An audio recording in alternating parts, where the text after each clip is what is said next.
Hey, I'm Sarah, and this is the Goddess in Training podcast. This isn't about being perfect or polished or having it all figured out. This is about what happens when you actually start listening to your body, your intuition, your patterns, your truth. I'm asking big questions and having real conversations, sometimes messy and sometimes magical, with people who've lived through it, grown through it, and still don't have all the answers. If you've ever doubted yourself, betrayed your gut, or wondered if you're the only one, you're not. Let's talk about it.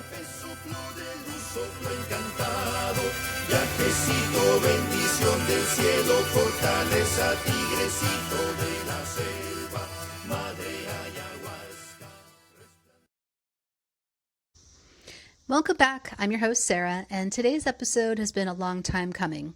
Life threw both Valarie and me some curveballs. Her son had a serious accident, and I landed in the hospital in Costa Rica with a nasty infection.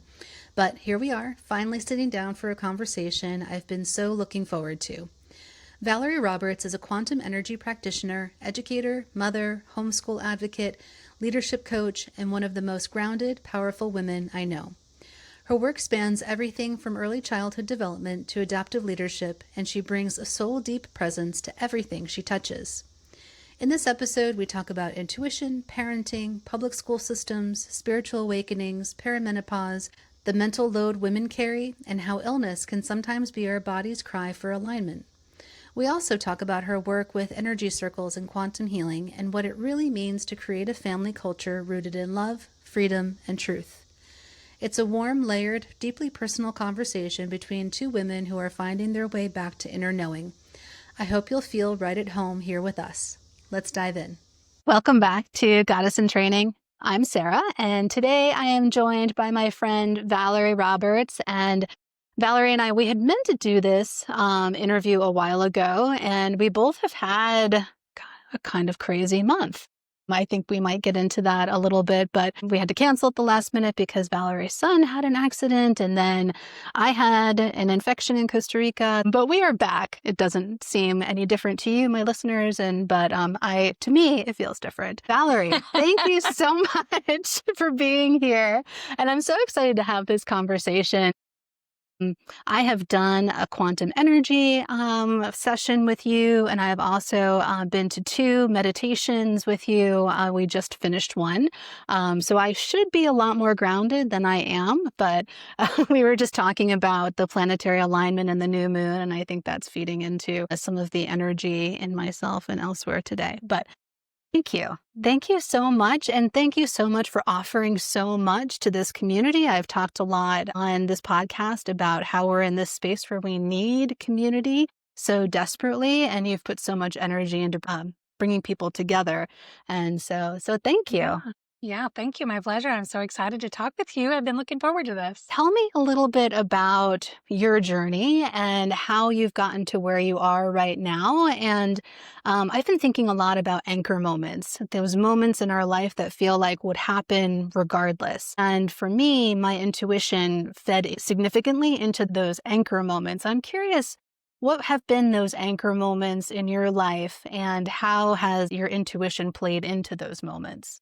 It's interesting that you brought this up. I've been reflecting on this and thinking about how we sort of end up where we're supposed to be, and that there's not really a wrong path because we're going to cycle back no matter what. And maybe it's because I have teenagers and we talk about those things, and it's like, it's okay, take a risk. It'll be okay. If it's not the long-term path, it's a short-term path. It's okay, come back around. For me, doing the work that I'm doing right now around energy, it's a little surprising to me. I didn't necessarily foresee this path for me, and very much a administrative, analytical, behind the scenes kind of person generally. So at first it felt a little funny to do this kind of work. Anchor moments for me, looking back, they start in my childhood with my fascination with culture, religion, the mystical, the supernatural. And of course, I thought everybody was like that, curious about that, but that's not true. And so, I have one memory of being at a friend's house in high school there's a party going on, a high school party, and I'm in her parents' library reading supernatural books because they had the most fascinating library of mystical books. So that's one moment that, it's kind of funny to look back on now.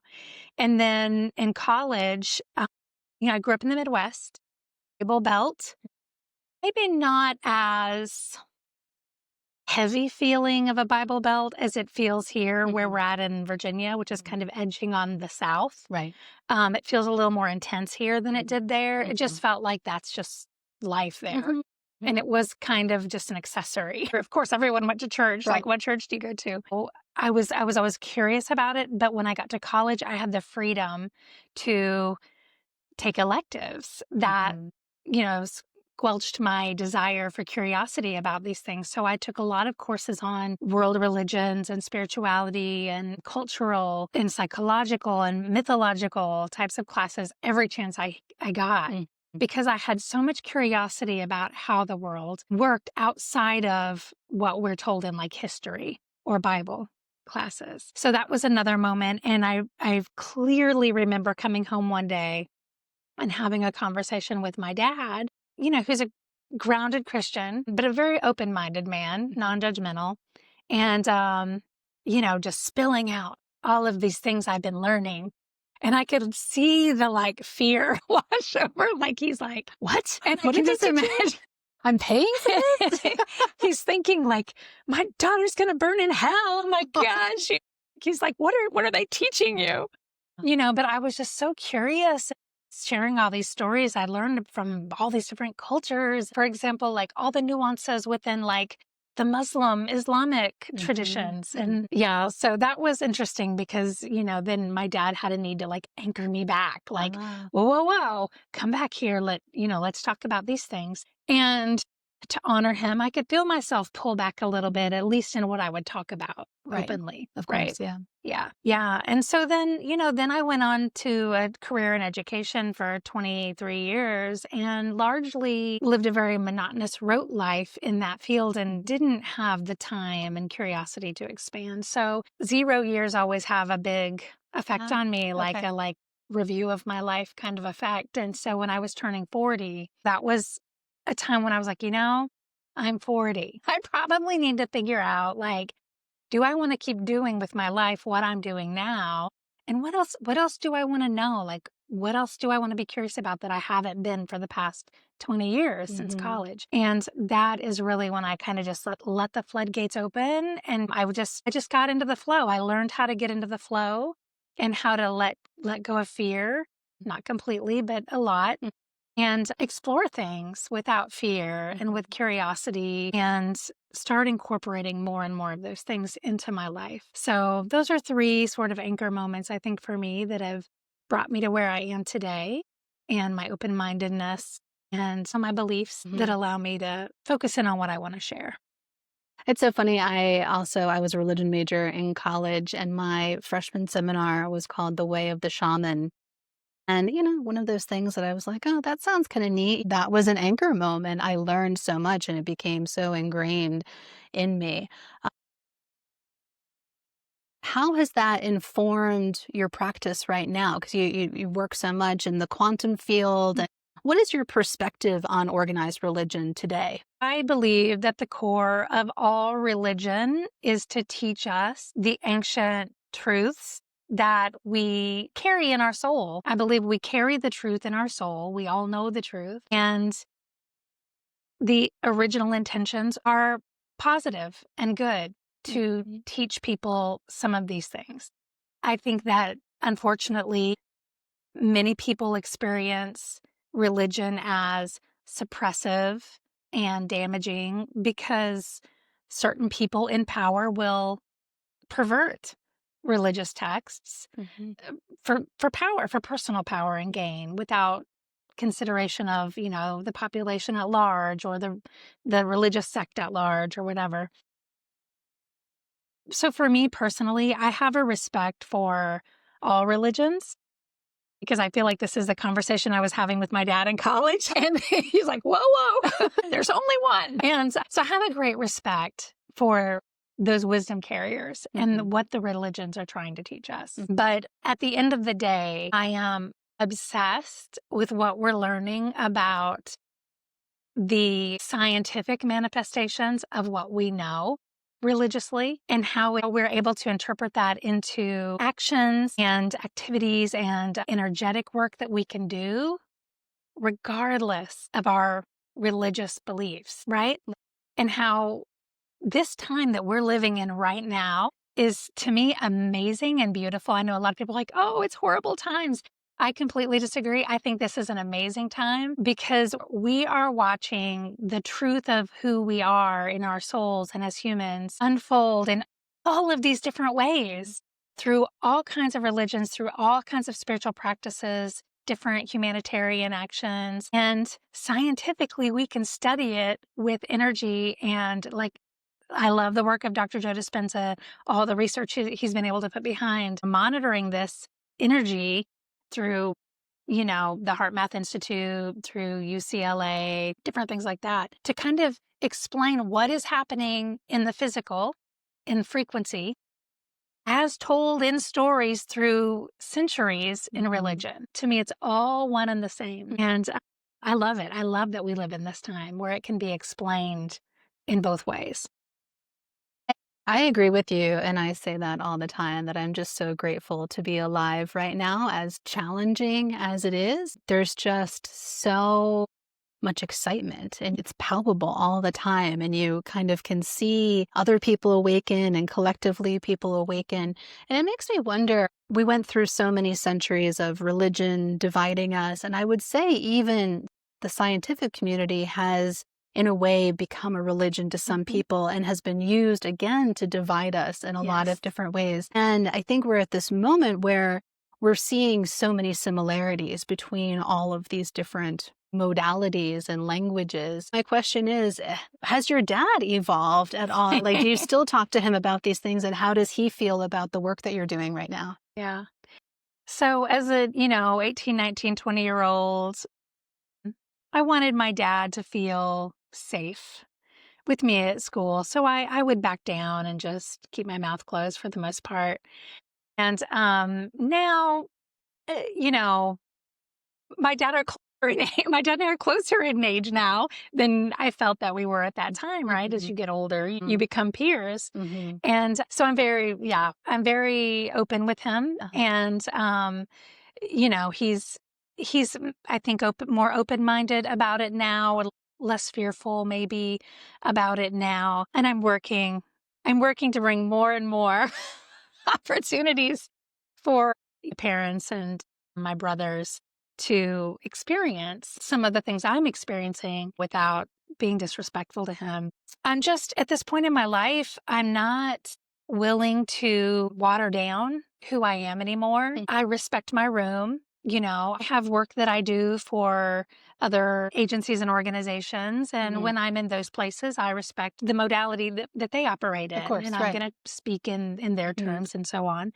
But if you ask me, no matter where I am, I'm going to tell you the truth about what I think. And I could not agree more about the reality that science is now a religion in many aspects. And with technology being such that it is, social media, AI, just information being largely available, and people understanding what is research. Like, used to be like, it's research, so it's right. Well, that's not always true. Research can look a lot of different ways. It can be done a lot of different ways. There's always a bias. And you can always get the outcome you want if you do the research a certain way. So, well, I'm not saying that to say that there aren't certain truths. There are certain truths, and we can find those. It kind of becomes silly, doesn't it? The bickering about research and science and the defense of, well, it's science. Well, science changes. That's the nature of science. What we understand about science changes constantly. I remember being a little kid and thinking I wanted to be a marine biologist. And I thought, oh, well, by the time I go to college, everything that needs to be known is going to be known. And there's not going to be anything else for me to know because we've got it all figured out. I thought that when I was like 8. That's a big thought for an It 8-year-old. is. Wow. And so I was like, maybe I shouldn't consider that. Uh-huh. Where did I get that? I must have gotten it from school or something. Yeah. I mean, I definitely have those thoughts now, and I'm constantly talking to my teenagers about like, I'm not sure if what you're being taught right now will really matter in even 5 years. Even learning languages and like the technology is moving so quickly that these Yeah. things are just going to become available to us at our fingertips. Any kind of history and we're seeing with AI, all the developments and entire career paths are being eliminated, and we have to adapt so quickly. But you already had that growth mindset as an 8-year-old.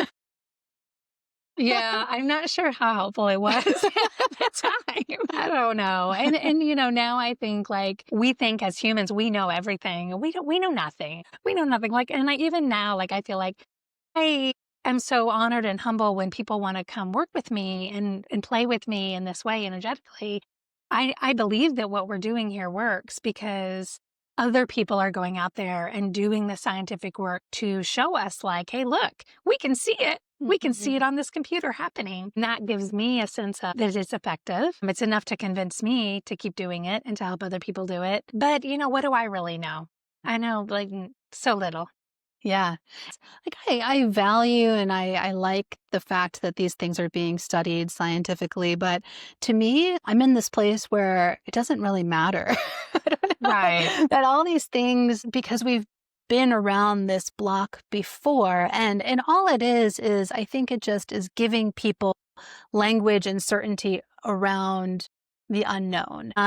But I think that we're all going to get to a place where I think I live most of the time is like you just kind of know, and it's enough to just know. But maybe that's naive of me. I think that's where people talk about awakening as a remembering that maybe human beings at our inception, we just knew and that was enough.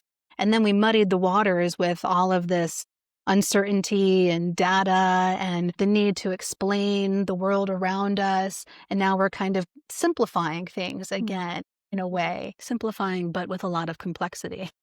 Yeah. Yeah. It's just, I just to follow through on that. Like I sense that we spend a lot of our life, our day in our survival centers. We spend a lot of our life at large, I would say, as humanity, worried or in fear or thinking about the future or Mhm. regretting the past or, you know, continuing to stay in those traumas that we've experienced because we've all experienced them in one way or another. Mhm. And that can sometimes, I believe, prevent us from knowing, trusting what we know.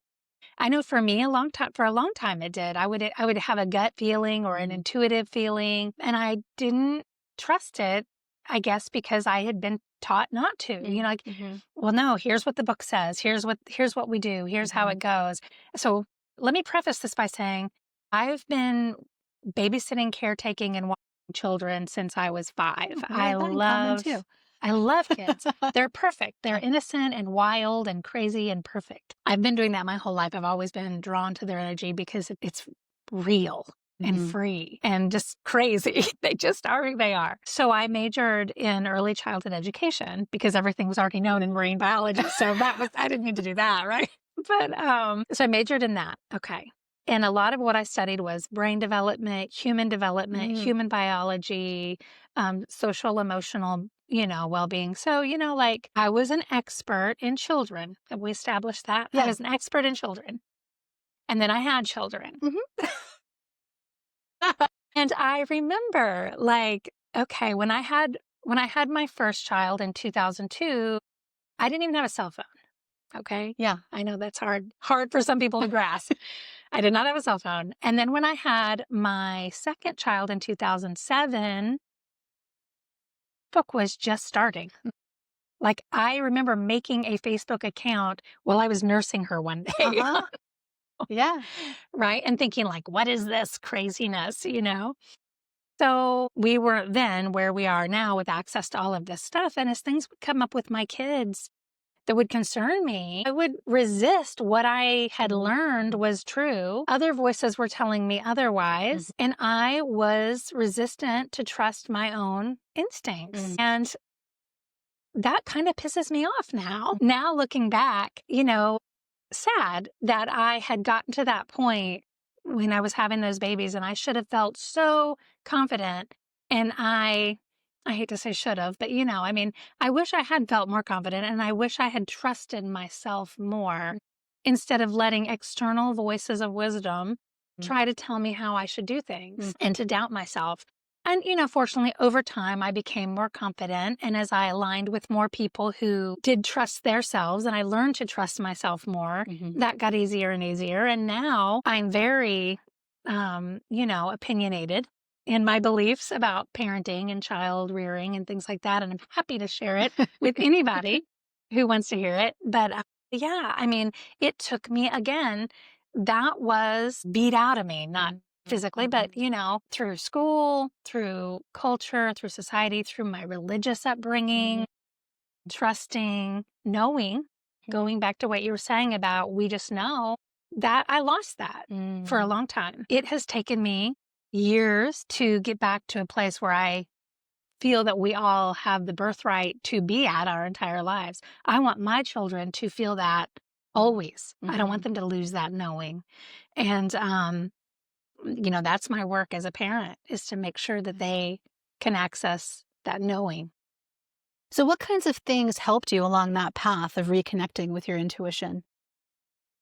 I think first it was starting to realize other people that I knew and admired were following that, were tuning into their intuition, were doing things differently, maybe homeschooling, homeopathic medicine, naturopathy, different forms of reality other than you hear on the news or at church. Yeah. And so seeing that modeled for me in other people that I knew and trusted, I think that was step one, laid the foundation for me and gave me a little bit of confidence. And I think, step two for me was kind of hitting rock bottom in my soul, just losing my soul.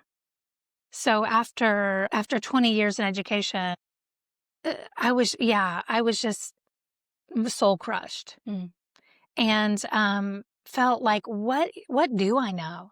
I know nothing, because everything I feel like is right, everyone in this system is telling me no. And in my relationships, my marriage, same.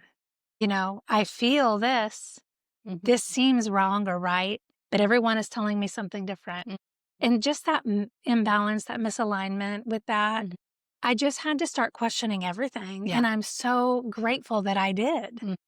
Because, I sometimes wonder, like, what would it have been had I just kept? I feel like I would be a woman now, just dead inside, doing a job just to do the job and make the money, doing that kind of work, being with someone that did not treat me the way I knew I deserved to be treated, was not an ideal situation. And I know a lot of people, they follow that path. And I think that sometimes the science or the being able to explain it another way, well, let me show you what the science, I know it sounds kooky. I know you think it's weird that I'm going to do this and some energy is going to come through me but let me show you some science about it. Maybe when we can do that, it opens the door. They can let that survival, open the gate, let it go a little bit, step out of it a little bit and get in their head a little bit before they can take a breath and come out of that state of survival. Exactly. Yeah. It's using familiar language that makes sense to somebody as a gateway to then inform them to educate about different ways of thinking and being. I think about this a lot. I also grew up taking care of kids. We first did foster care starting at 5 and then special needs adoption. So there were kids all around. And like you, when I had my kids, I was like, I know how to do this. I've been around babies my entire life. And then it was like, no. And then you learn the individuality, and then having your own children too is just a constant mirror to your own stuff. And it takes a while to realize oh, no. I need to fix this in myself before I can do anything to help you. And it's just a mind fuck, I think, being a parent all the time. It is so transformational if you Uh-huh. allow it to be. Right.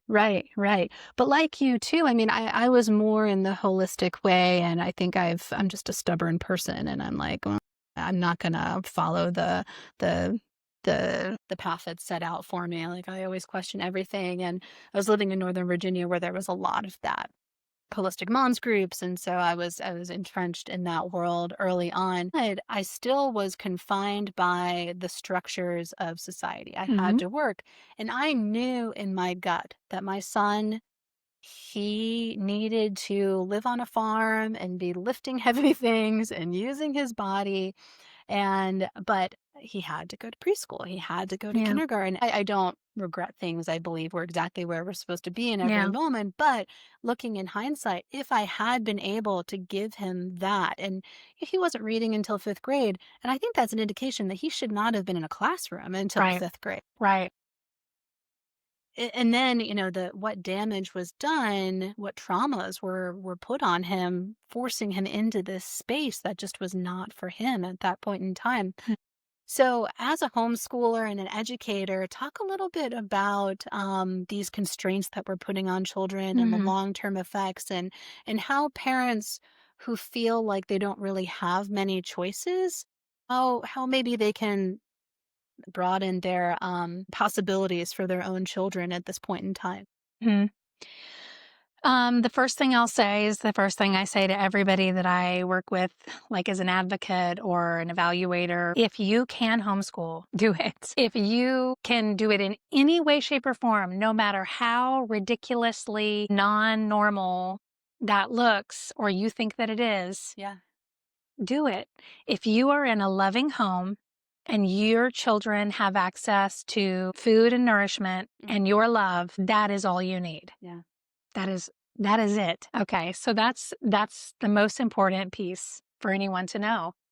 So we have over the past century only, it's not been that long Yeah. since we started public schooling, okay? We have been brainwashed to believe that only sending your kids away to be with these other people all day is good for them. And it's shocking, really, that we have so easily taken to this belief. I truly and honestly believe if in a loving home with the things you need, you could not have a lesson plan in sight for the first 10 years, and your kids are going to be, heads above Yeah. anyone else their age Yeah. in any school. I truly believe that because it is our human nature to use language, to have conversation. Children are naturally inquisitive and curious. Why? We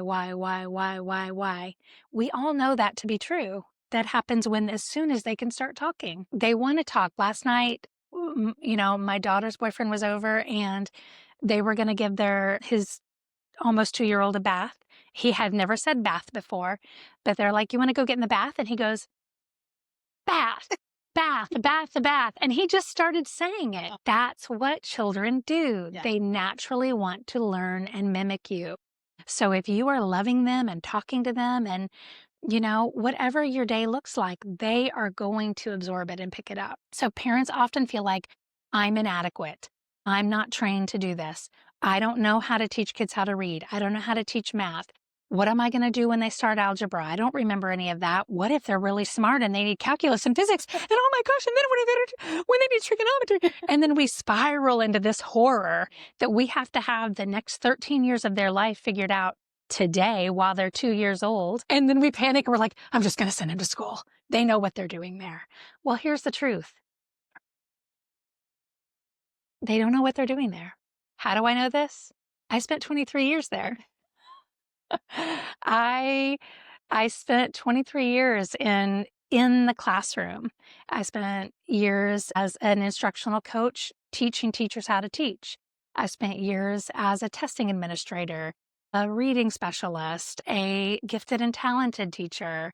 I was a interim principal for a year. I have been on the board of education for a private school group, not a system, but a group. I've been best friends with a school board member in our local school system where my youngest son still goes. And The reality is we send these young, beautiful, wonderful students to college because they want to change the world and help children. And they either want to be the teacher that they loved or they want to be the teacher that they never had. Yeah.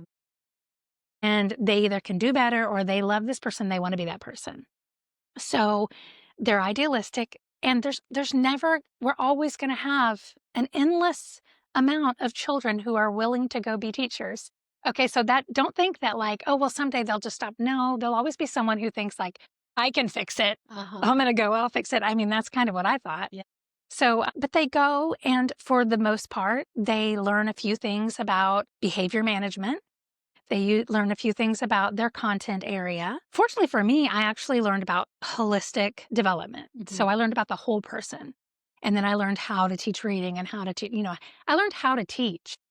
It didn't matter what the content area was, I learned how to teach. Today, I don't know that the majority of educators actually learn how to teach. I think they learn their content area, and then they learn some behavior modification strategies, and a ton of really weird stuff that is a result of our crazy society that they also have to learn, and how to work in a system and so on.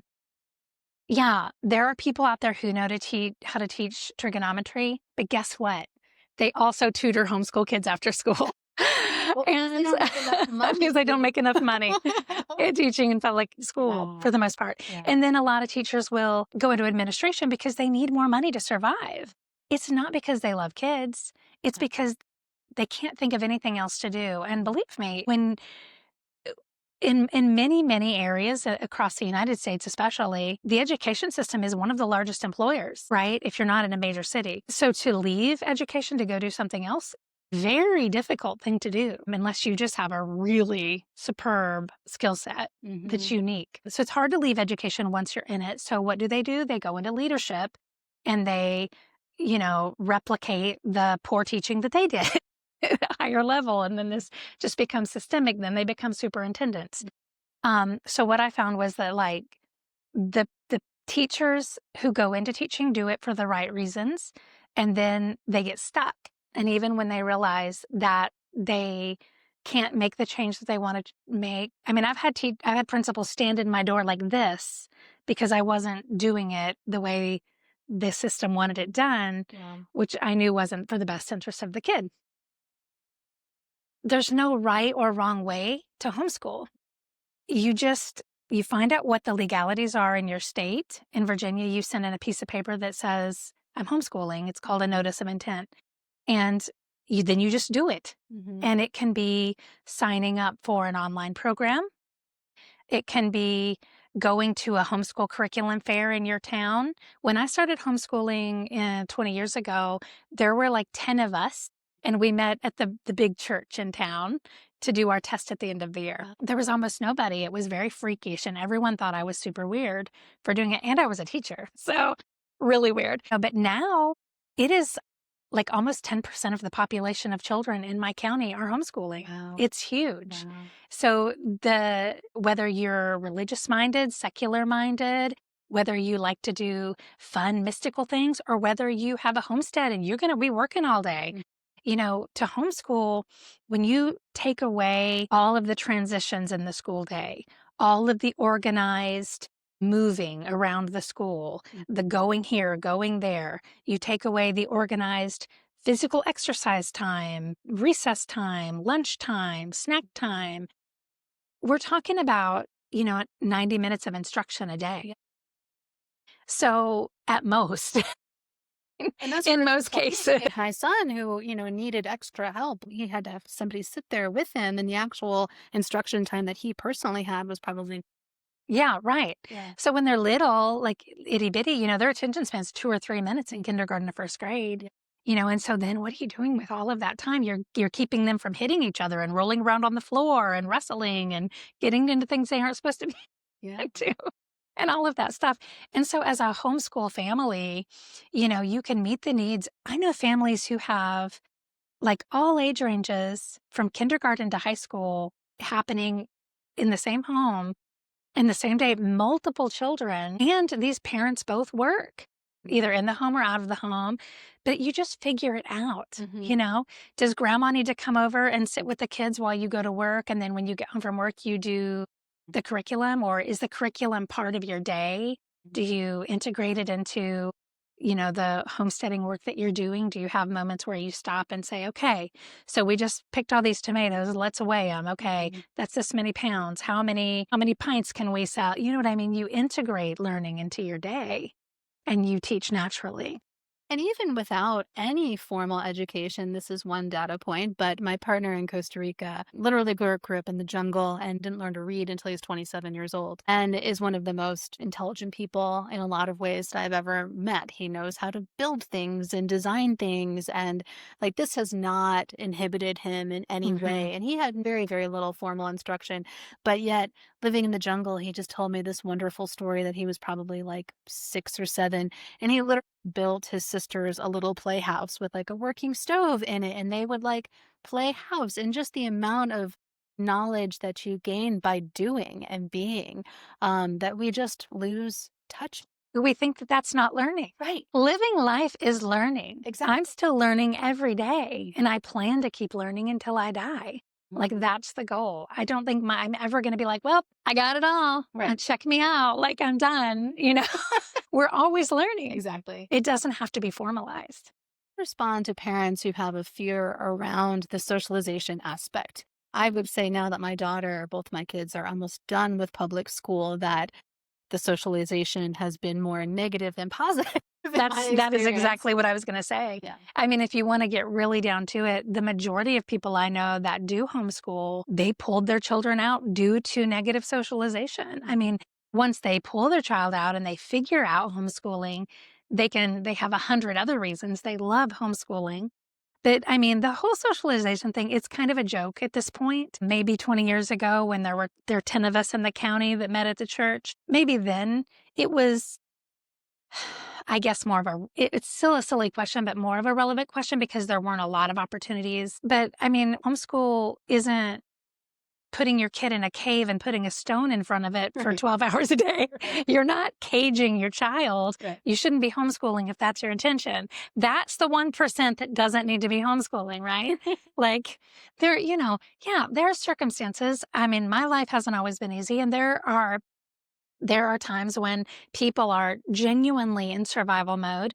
And for those children, being at school is the safe part of their day. And, I would never want to take that away from those children. And I don't believe that anybody ever would. Yeah. So dangling that to me is just manipulation. Like, oh, well, what about those children? Well, let's fund those children. Take care of those parents and give them a living wage. Yes. Let mothers be with their children, and let's fix those problems. Right. Yeah. Because it's when there's a problem, it's a bigger problem. It's a Exactly. societal problem. We're ripping children away from their mothers and forcing their mothers or fathers to go off to work, and it's not natural. But yeah, I mean, the socialization aspect, it will always come up because the majority of our culture sends their children to public or private school and they just don't get it. But when you really have a heart to heart with most people that I talk to, they have fears. They have worries about what is happening in school. My son started his first day today. I mean, I still, as like grounded and energetic and spiritual as I am, I still have to look at those fears that I have and face them head on because they still come up about what's his day going to bring. And it's easy to go down the fear path when we see the things we see in the news.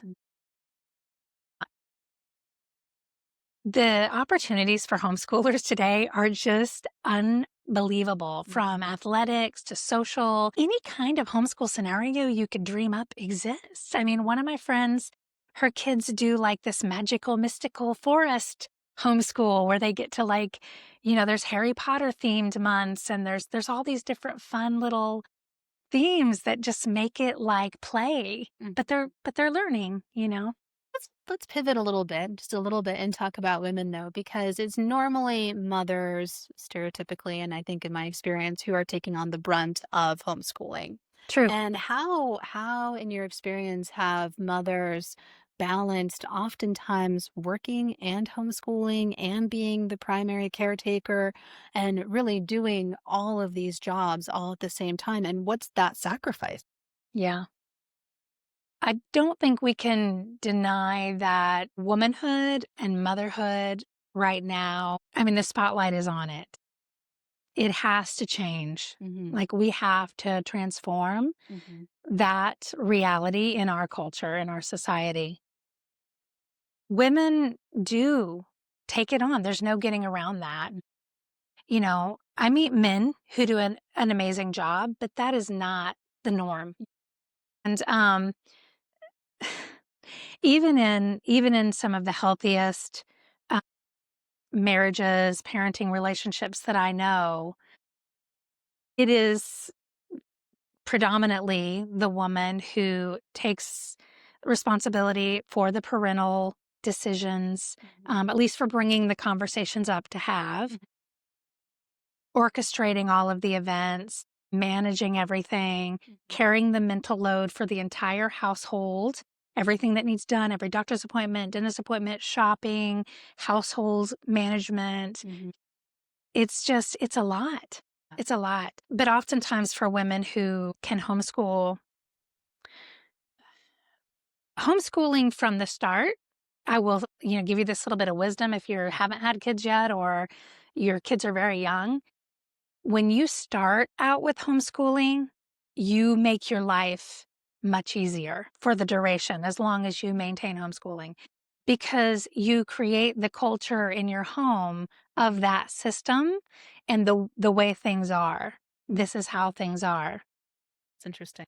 When you have to take your kids out of public school or private school, when they have experienced something and then you have to remove them from them and retrain them, re-educate them, they have to learn a new way of being. And you have to learn a new way of being. And a lot of times with homeschool families, it's recommended that you take a year at least to unschool, like unlearn schooling. Sometimes people will withdraw their kids from school for whatever reason, social, behavioral, academic, um, and they'll try to replicate school at home. That's hard.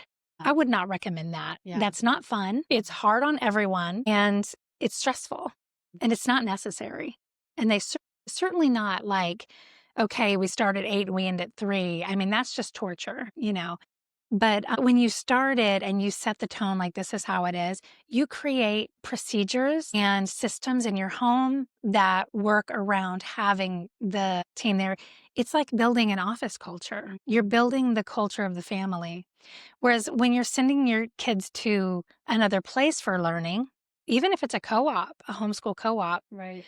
you are then bringing into your child's mind and their reality these schemas and belief systems and influences of all the people whose care that they're in, right? So then when they're coming home, you have to fold that into your system too. And I'm not saying isolate your family and don't let any outside influences come in because that's not realistic either. But just to be mindful that every experience and exposure that we go out and have in the world, we also bring that home.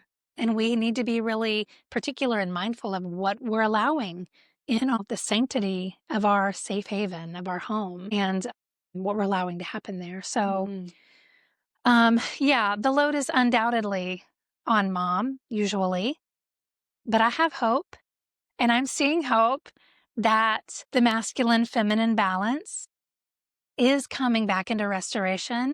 And if we have these open conversations about that, like, have you seen the stuff about the mental load where the guy's like, we're never out of soap, babe. Like, does this soap just last forever? Like, we're never out of soap. And she's like, yeah, because I always buy the soap because I always know when we need the soap. I mean, that's one tiny example of the mental load. I think the first step is I think women are becoming aware of the mental load Yes. because when I was in the thick of it, just you're in survival mode. And that was so profound what you said about creating the family culture because I never had that. I never had that growing up and I never created that for my family either. And just envisioning what that might look like, I think where I am now today is the closest thing to it because I moved and I'm by myself with my daughter and I have, my space is energetically my space and I'm allowed to keep things in and out of that space. But that was definitely not something that I had throughout the rest of my life. And just Yeah. envisioning what that might feel like too. And having home be the safe space for everyone in the Yes. family. Everyone. Yeah. Yeah. Can you imagine what it would be like if you're a young adult right now and you're not in a serious relationship? How empowering it would be to select your partner based on those ideals of what you want that culture of your home to be, and then how you want that parenting to be, Yeah. and how you want to raise a family if you want kids like in the culture of that home. How wonderful and empowering that would be. I did not have the foresight Yeah. or the maturity awareness to do that. I just kind of went wherever wherever the wind blew, and probably when I was 20, if you would have said that to me, or maybe like to maybe kind of look at it as a business arrangement, I've heard that very wealthy families will explain to their kids, part of our life is like running like a business. We have this generational wealth that we have to preserve and move through to maintain it for our families. Your ability to participate in that or not is highly contingent on who you choose to be around, who you choose to bring into this family, because we have to consider that as sort of a business. So they're coming into our business. I mean, it doesn't have to be that way. You can go run off with whoever you want and do what you want. But if you want them to be part of this generational, familial, ongoing wealth, then it does have to be that. So I think it can go to extremes either way. Yeah. But I certainly went to the extreme of, this looks good, let's do this. Too. Really think about. No. I just thought, oh, it'll all work out. Yeah. Yeah. Yeah. Me It too. doesn't all work out. You need to put effort into it. Not in this calm way of ease that I'm trying to manifest for my Right. life now too. Like my life up until this point has not been full of ease. Right. Right. Struggle after struggle. And I think you believe the same thing that physical illness is a manifestation of kind of emotional, energetic Mm-hmm. imbalance. I've been talking to a lot of people recently about perimenopause and menopause, and I Mm-hmm. kind of feel like for a lot of women, it's that kick in the ass. You have been doing too much. You have not been focusing on yourself. Like the universe, God, source is going to put you on your ass. It's going to Mm-hmm. create these physical reasons why you need to stay in bed and focus on yourself and receive. What do you think about that? And have you gone through any kind of transition? And talk a little Yes. bit about how that's been for you. So I do totally agree with you that the spiritual and energetic and emotional manifests in the physical. I always say when we do our circle, and I do it in the individual healings too, that this is 1% of who we are. Our physical matter body is 1% of who we are.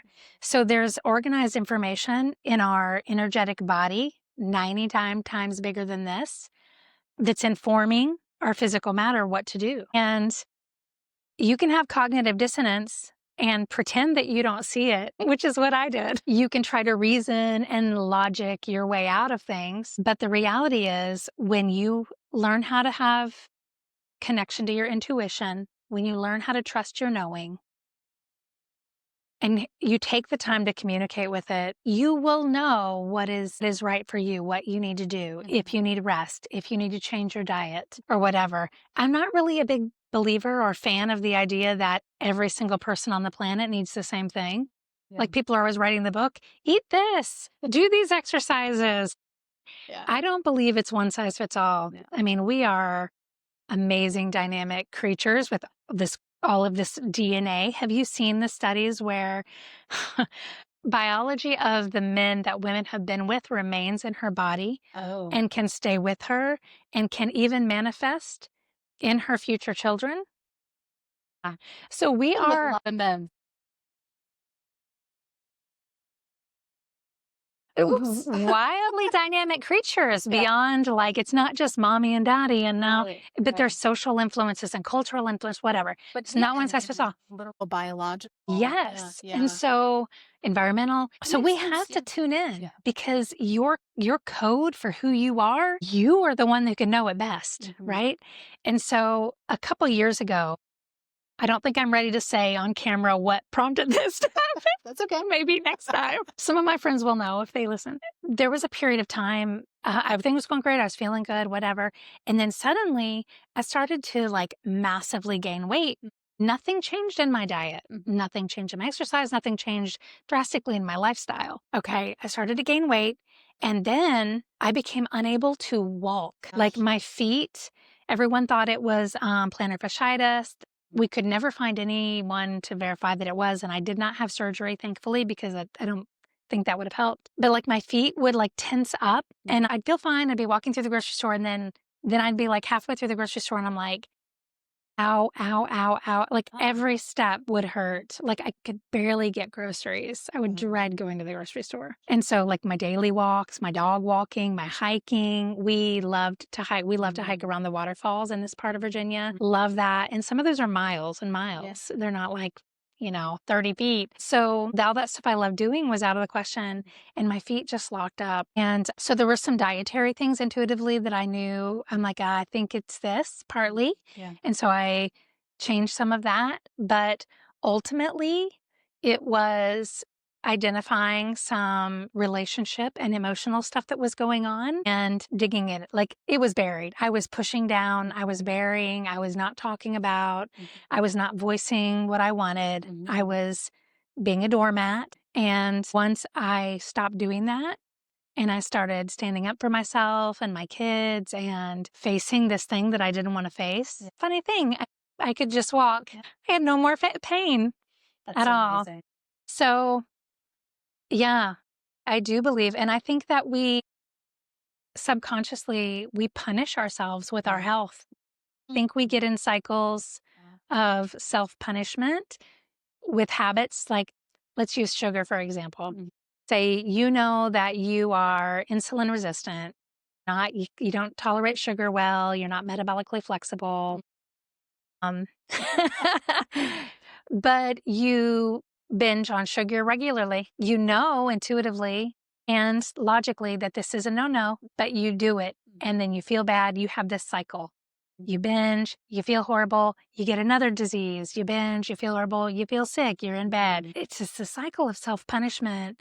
And that's our work. You get the little dopamine hit. Yep, get the dopamine hit. Same with alcohol. I mean, I've definitely been through that cycle with alcohol. Took a long time. But I'm like, oh, I have so much fun and I can let go. But then my body was like, well, we lie to you ourselves. can't do this anymore. Right. Yeah, we're lying to ourselves. I had alcohol too. Like I would say, oh, I'm more relaxed with alcohol or I'm more fun, but that's not true. It just was not true. I was lying to myself. And when I admitted that, like you're not any more fun when you're drinking. You're the same. You're just pretending, Another example for me, and I read in a handbook about integrating psychedelics that I found online, and this had nothing to do with psychedelics, but it spoke to me, was what he said, and I can put this in the show notes too, because I love this resource so much and it's free. There's so much wisdom in it, but what he said was, if you need some substance to be in a specific space, then that's an indication that you shouldn't be doing what you're doing. And for me, when I read that at the time, I was taking Adderall because COVID hit and I had brain fog and I was like, oh, HD, and I tried my son's and I was like, oh, this really helps. And then I got a prescription online because during COVID you could do that. And I learned that a lot of adults were doing this at the time, and then it created a shortage of Adderall. But I became so productive at work. I got into this flow, and it was amazing. And I'm like, I'm like the best worker ever, and I can sit and focus and just like get things done like 10 hours, and it feels like no time whatsoever. And it was great. And I was like, I can drive at night again. I wasn't able to drive at night. And it was a magical thing for me. But then I read that and I was like, oh, I'm not supposed to be doing those things in the first place. And the fact that, like, I needed Adderall to do those things was an indication that, like, I shouldn't be doing those things, and I quit. And then I think that opened up this era of softness and care for myself that I was not Yeah. giving to myself before. It was like you were being somebody that you weren't. You felt this need to be this person that you were not Right, and I think a lot of people from relate societal alcohol, right. yeah, yeah, yeah, yeah. Yeah, When yeah. societal, you like alcohol's so accepted Yeah, yeah, and it's such poison and it's just so bad for our systems. And look, I love alcohol. I love drinking. I love the flavor of alcohol. yeah, me too. I love the buzz of alcohol. Yeah, I love it, yeah, but I don't drink it anymore because I'm not trying to kill myself right now and I'm trying to like be well. I don't want my kids to have to start taking care of yeah. me. And I know people my age that is the case right Mhm. now. And I don't want that for them. Yeah. I want them to be free and I want them to live their lives. So yeah, I'm trying to take really good care of me. And Mhm. one way I do that is by not consuming toxins knowingly. Right, there's so many that we don't know we're putting into our body Correct. Yeah. all the time. Oh gosh, I live right near the Yokohama tire plant. I've lived there for a year and it's only recently, like I step outside at night sometimes and it smells like burning tires. And I'm like, oh, shoot, am I breathing in tire fumes all the time? Anyway, something I should look into. Interesting. Yeah, Um, it's and so much of it is not in our right, control exactly. and we'll never know all of that. However, I do believe that that is where some energy work can come into play Right. because I believe we can inform the energy, that 99%. I believe we can inform it on like, look, like I might not be in the safest environment right now, and I'm aware of that. And so, whatever you can do to Mhm. protect me from that influence, I'd like you to do that. You Yeah. know, it doesn't hurt. Yeah, yeah, and I mean, just logically too, 2 people can be exposed to the same exact toxins, and it affects one person and not the other, so it just makes sense that there are ways that we can defend ourselves. Absolutely. Yeah. And I do think that if you take the, oh my gosh, I'm being poisoned, and you go down that, then you drop all your energy drops into your survival center, your frequency flattens out, then that's when you get sick. Mhm. So You fixate on it, that energy exactly. is So then again, you begin that cycle. So our perspective on it, our beliefs about it, how it can affect us, like this could affect me in a negative way, but I'm going to choose to not let that be my reality. yeah, exactly, exactly, I'm a firm believer in that. It's a process, though, to, like, retrain your to Constantly. Yeah. be thinking in that way all the Right. time. Right. I tell my kids, this sounds very arrogant, but I tell them, I'm like, you guys are so lucky that you are being raised with someone who is telling you these things, who is aware of these things. And, sometimes they act like they're listening, sometimes they don't. But I don't know if they think they're lucky for that or not. But I'm still teaching my parents about these things. And I didn't start really being open to them because of those anchor moments until I was like 40.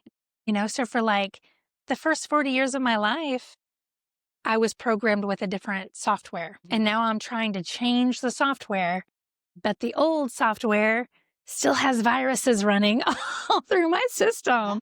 And so I have to continue to overcome and like re-download that software. If it takes a year to unschool the schooling systems, just think about 40 years of all of the systems Yeah, like around us. this is how it is. Yeah. And this Yeah. is what I believe. And so this is how I act. Yeah. And then you try to change that midway through your life, So we have to be easy on ourselves because it's every day. Like every day I have hiccups every single day, and doubts. And what am I doing? That's why I think it's important. I have to remind myself of this all the time to have lightness about all these things. Yeah. And like it's the grace, it's the lightness. And we're, just on this journey and to play and experiment Yeah. and to not take these things too seriously. Cause I have a tendency to recently take things really seriously and feel like there's Yeah. a weight on my shoulders. Like we're birthing this new world and, you need to be working toward this. And it's like, it feels heavy sometimes. Right. What if the working toward it is being present in joy? Yeah, exactly. What if that's the job? Yeah.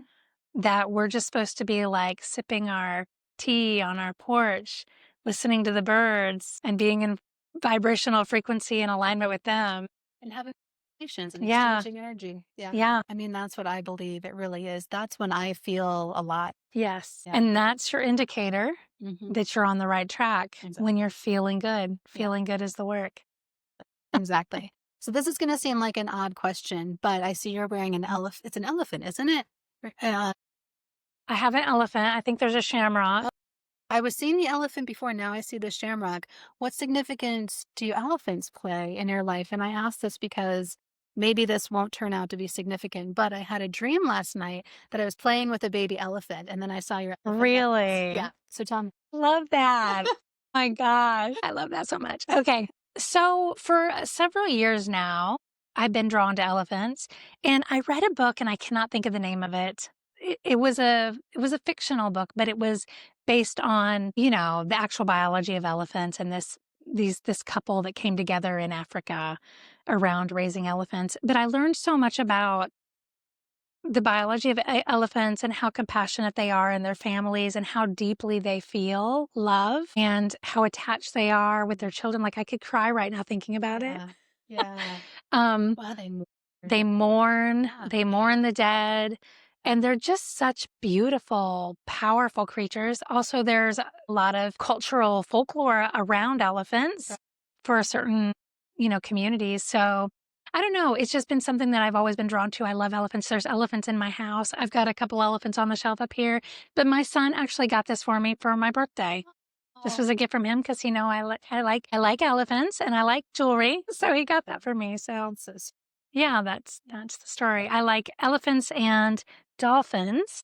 I have a dolphin tattoo I've had since I was 18. I did want to be a marine biologist, and I've always loved dolphins ever since I was a kid and first went to Florida the first time and saw dolphins. And I believe they are power. Like, I believe that, talk about that knowing nothing as humans and having so much to learn. I really think we still have a lot to learn from what's in the water. It's like an unexplored field of science that we're just barely tip of the iceberg. I have a friend who communicates with dolphins and orcas. I'm trying to get her on the podcast. Put a little note out there. Yeah. Because I know she watches. But yeah, like, and I've been trying to tap into that too. I think there's just so much we can learn. Elephants too, like horses, have enormous hearts too. And just that heart center that I think that a lot of us are being called. I've meditated with horses before, and they lock into you too. When you get into that meditative space, they'll stop and they'll not move at all. And they'll just connect, and you can feel this intense connection. Wow. It'd be amazing to do that with an elephant. Valarie, thank you so much. What's coming up for you next? What are you excited for? Wow. Okay. So it's just a busy time in life. Kids are all doing all kinds of things and all that. But what recently I've come into partnership with Maplewood Studios here in Roanoke, and I've been offering weekly lunchtime energy circles, which you participated in, and just a time where we can share a group meditation for self-healing and self-love, as well as expanded planetary global love as well. So I'm loving doing that. We've just decided to continue those. I did a 6-week series and we're going to continue those on. And then I've been offering individual energy sessions. And recently I opened up a weekend retreat. So it's a 3-day retreat where it can be somebody in the community who partners with me, or it can be somebody, you can come in from anywhere in the world, and we'll set you up with an Airbnb downtown so you can walk and do things you want to do on your own time. But basically you get concierge service to a selected menu of restorative, rejuvenating, healing experiences, from, yoga to a cacao ceremony to massage, sauna, cold plunge, red light, whatever you need. And then also I work with you energetically with quantum healing and Reiki and life coaching if you want to talk through things in life. I think sometimes you feel like you're really weighing down your friends. Sometimes when there's something really big going on and you're like, I feel like I'm beating a dead horse to this friend and they've got to be tired of hearing me. Sometimes that's the perfect time to talk to a life coach, because that's what they're there for. And even if you don't feel like you necessarily want coaching, or guidance. A really good life coach is able to present questions that help you find your own clarity, because ultimately the knowing has to come from you. So no coach can give you the answers, Right. or a therapist. Mhm. It has to come from you. And so that can be incorporated too. Yeah, between my kids' busy lives and all the events we're doing here at Maplewood Studios and my services, that's what's going on. It's a lot. Well, thank you so much. This has been so much fun. Yes, it has been. Thank you for asking and for letting me share in this with you.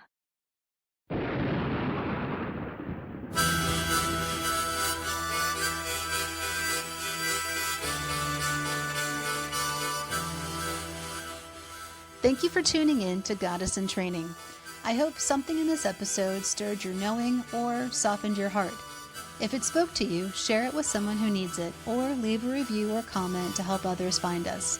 If you're watching on YouTube, please like this video and subscribe to the channel. If you want to hear more conversations like this, please consider supporting Goddess in Training on Patreon. For more tools and offerings to deepen your intuition practice, visit goddessintraining.online. You can also join the Scroll of Seshat on Substack for twice-weekly stories of how I followed my intuition. The music for Goddess in Training is Madre Ayahuasca by Arkawa, and you can find more of his music in the link to his website in the show notes. Remember, your intuition is not a mystery, it's a memory. Keep listening. Resplandor del fuego, estrellita, tabaco santo, fuerza de rapel, soplo de luz, soplo encantado, viajecito bendito.